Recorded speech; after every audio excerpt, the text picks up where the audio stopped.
Oh no, my Subaru is never going to start again. Just kidding. Let's fix this problem. Everyone's saying the alternator has to come out because the sensor's under it. But you can see the sensor right down here. So what I'm going to do is I'm either going to go through the front here with a wrench, and you can see it down in there. We're going to get it out with a wrench, or through the top with a swivel sock. So you want to take this cover off, take this 10mm bolt out, pull it up, and then there's a little push clip.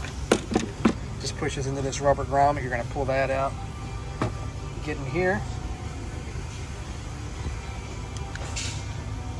See, I got the long extension and the swivel socket, 10mm, on the bolt.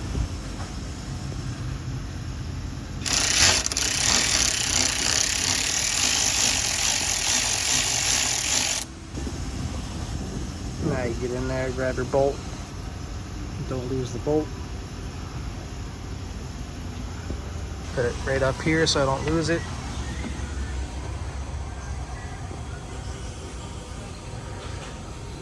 Just slowly work the sensor out.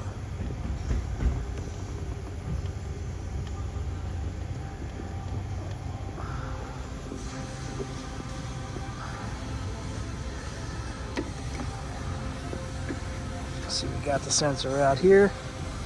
Gonna need my second hand, but we can pull this plug off of it right here, plug the new one on, and then put it back in.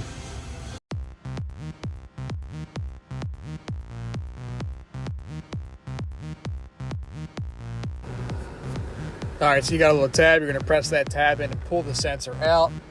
I had to actually mute the sound from my video because there was music on in the background, so just gonna walk you guys through it. So we got that out. We're gonna get our new one. We're gonna check out the part number for the new one. And after this, we're gonna grab the new sensor and make sure it looks like the old one. Mine did. So now we're gonna throw it back in. Basically going back in, you're doing the same thing as coming out. So you're gonna first plug it on. You can see we got it plugged on now. We're pushing it till we hear it snap. So you can feel it and hear it snap in.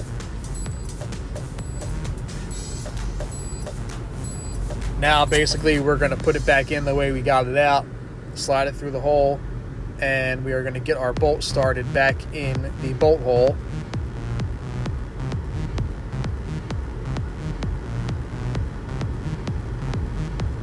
So it's a little bit of a struggle. You got to fit your hands in there and not drop the bolt, and then start it with your hands. Our problem was no start. It would crank and crank and crank and wouldn't start. It eventually would at some points, but this morning it was not starting. I threw the crank sensor in. You can see now. A couple cranks, it starts right up. If you're having this issue and you have a code for the crank sensor, it is more than likely your problem. It's a very known issue on these cars, and it fixed. All right, guys, so hopefully this video helped you out. I think taking the alternator out is way overkill for this job, especially for flat rate. You don't want to spend all that time taking that off when you don't have to. I think it's also a lot easier and faster doing it this way. So if this video helped you out, please hit the like button, hit the comment button, and hit the subscribe button if you need more tips. And as always, thanks for watching.